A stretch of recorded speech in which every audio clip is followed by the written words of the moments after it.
Halo semuanya, selamat datang di video presentasi Research Based Learning Kelompok 4 TPB 14. Kelompok 4 beranggotakan saya Farelto Theodorus, Aji Iqbal Haryadi, Maudi Anggraini, Safira Kintara, Seno Pondawidi Maulana, dan Putri Adelia.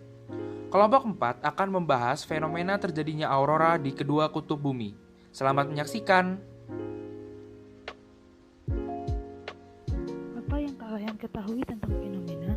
Fenomena didapatkan dari bahasa Yunani yang berarti apa yang terlihat. Dalam bahasa Indonesia bisa berarti gejala, fakta, kenyataan, kejadian, dan hal-hal yang dirasakan dengan panca indera. Fenomena juga bisa berarti sesuatu yang luar biasa. Artinya, fenomena adalah hal yang luar biasa dalam kehidupan di dunia dan dapat terjadi dengan tidak terduga dan tampak mustahil dalam pandangan manusia. Apa sih fenomena aurora itu? Beberapa tahun silam, banyak sekali fenomena alam yang terjadi, terutama fenomena luar angkasa. Hal-hal mengenai fenomena langit dan luar angkasa memang selalu menjadi berita yang menarik, terutama tentang indahnya fenomena aurora. Aurora adalah fenomena alam yang menyerupai pancaran cahaya yang menyala-nyala pada lapisan ionosfer dari sebuah planet sebagai akibat adanya interaksi antara medan magnetik yang dimiliki planet tersebut dengan partikel bermuatan yang dipancarkan oleh matahari. Kemunculan aurora yang selalu menarik karena memiliki bermacam-macam warna tergantung dengan penyusun gasnya. Namun, masih banyak yang belum mengetahui apa saja penyusun-penyusun yang ada sehingga dapat terbentuknya aurora, bagaimana proses terjadinya aurora, dan dampak atau pengaruh munculnya fenomena aurora. Penyusun yang dapat membentuk aurora. Yang pertama yaitu medan magnet bumi. Medan magnet bumi disebut juga medan geomagnetik seperti batang magnet besar yang ada di dalam inti bumi. Medan magnet bumi menjangkau dari bagian dalam bumi sampai medan magnet bertemu dengan angin matahari. Bumi bisa memiliki medan magnet karena rotasi yang sangat cepat. Inti bumi yang konduktif dan kaya akan kandungan besi. Munculnya aurora terpengaruh juga dengan medan magnet bumi. Aurora hanya muncul di kedua kutub karena di sanalah tempat di mana medan magnet terkuat. Yang kedua yaitu badai geomagnetik. Terjadinya aurora dapat membuktikan adanya badai geomagnetik yang terjadi. Badai geomagnetik sendiri merupakan gangguan magnetosfer bumi karena berpengaruh aktivitas matahari. Badai geomagnetik terjadi karena partikel yang dibawa oleh angin-angin matahari menekan magnetosfer yang akan berinteraksi dengan medan magnet bumi. Lalu medan magnet bumi akan mentransfer sejumlah energi kepada magnetosfer. Yang ketiga yaitu badai matahari. Selain medan magnet bumi dan badai geomagnetik, faktor lain yang dapat mempengaruhi munculnya aurora adalah badai matahari. Aktivitas matahari yang dinamis mengakibatkan berubahnya medan magnet matahari yang ditunjukkan dengan bertambahnya sunspot. Selain itu, terjadinya flare dan coronal mass ejection, juga termasuk peristiwa badai matahari. Yang terakhir yaitu flare dan coronal mass ejection. Flare didefinisikan sebagai pelepasan energi magnet yang telah terkumpul di atmosfer matahari tepat di atas sunspots. Aktivitas ini mempercepat dapat memanaskan partikel yang ada di atmosfer matahari. Kekuatan letupan flare setara dengan letusan gunung api yang meletus. Flare biasanya diikuti oleh coronal mass ejection. Sedangkan coronal mass ejection adalah perubahan atau ledakan plasma dan angin surya yang dilepaskan di atas korona matahari.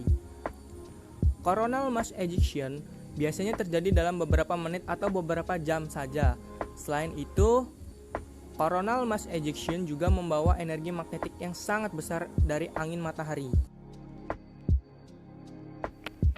Selanjutnya kita akan membahas mengenai bagaimana fenomena aurora dapat terjadi. Aurora merupakan pancaran cahaya pada langit daerah lintang tinggi sebagai akibat atas pembelokan partikel angin matahari oleh magnetosfer ke arah kutub, serta adanya reaksi dengan molekul-molekul atmosfer. Matahari atau bintang merah yang menjadi pusat orbit planet-planet wilayah tata surya ternyata hanyalah satu di antara miliaran bintang lainnya di galaksi Bima Sakti. Pada inti pusatnya, ia memiliki suhu 14 juta Kelvin dengan tekanan 100 miliar kali lipat tekanan atmosfer di bumi. Cahaya yang dipancarkan matahari berasal dari reaksi fusi termonuklir yang terjadi pada inti bintang. Secara konveksi, Energi hasil reaksi fusi tersebut dialirkan ke permukaan. Dari aliran konveksi tersebut, tercipta medan magnet yang sangat kuat di permukaan matahari. Daerah-daerah medan magnet tersebut relatif gelap atau lebih dingin daripada sekitarnya, sehingga ia dinamakan bintik matahari atau sunspot. Sunspot ini dianggap sebagai bendungan pasir pada arus air yang liar. Ketika kekuatannya sudah tak sanggup lagi menahan tekanan arus, maka ia akan memuntahkan kandungan energi yang disalurkan sebagai arus proton atau elektron. Energi yang dilontarkan itulah disebut sebagai angin matahari. Jika dengan intensitas yang besar, maka dinamakan badai matahari.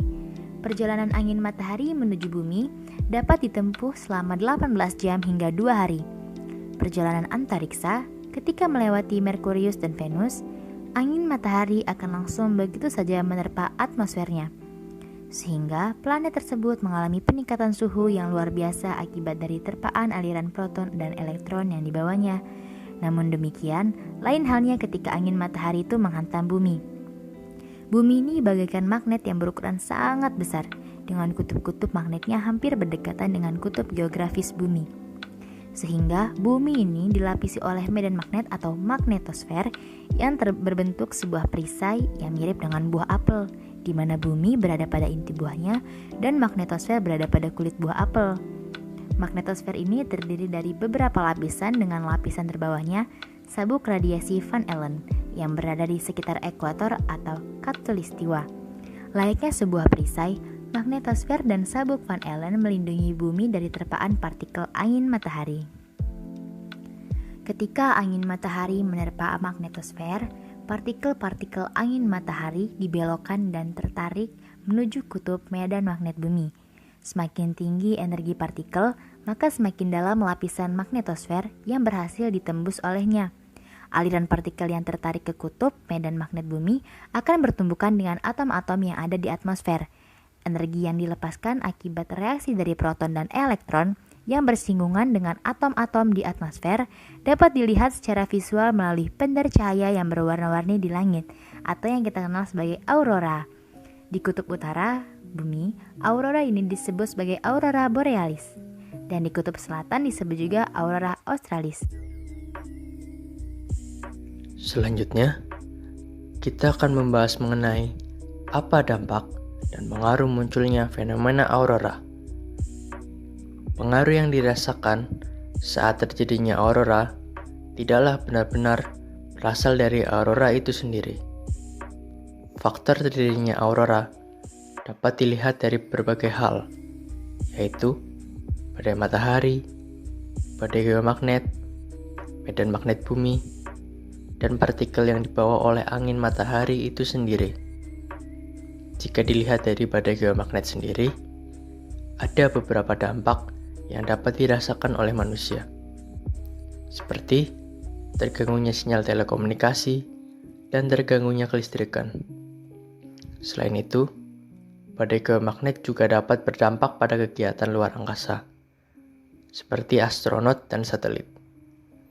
Karena tingginya radiasi, astronot dapat terkena kanker dan satelit dapat hancur karena tingginya tekanan dari badai geomagnet yang terjadi. Lalu, GPS pun dapat ikut terganggu. Lalu selanjutnya pada bagian akhir dari laporan ini terdapat kesimpulan. Setelah melakukan pengamatan pada fenomena aurora, dapat ditarik beberapa kesimpulan. Yang pertama, proses terjadinya aurora di bumi dipengaruhi oleh beberapa faktor, yaitu terjadinya badai matahari, badai geomagnet, dan adanya medan magnet bumi dan partikel yang dibawa oleh angin matahari itu sendiri. Lalu yang kedua, saat aurora muncul, biasanya berdampak pada aktivitas telekomunikasi dan antariksa manusia. Contohnya seperti terganggunya sinyal telekomunikasi dan terganggunya kelistrikan. Dan yang terakhir, aurora di bumi dengan planet lain terdapat perbedaan, yaitu pada pergerakan elektron yang dilepaskan ke magnetosfer atau lapisan medan magnet yang menyelubungi benda angkasa.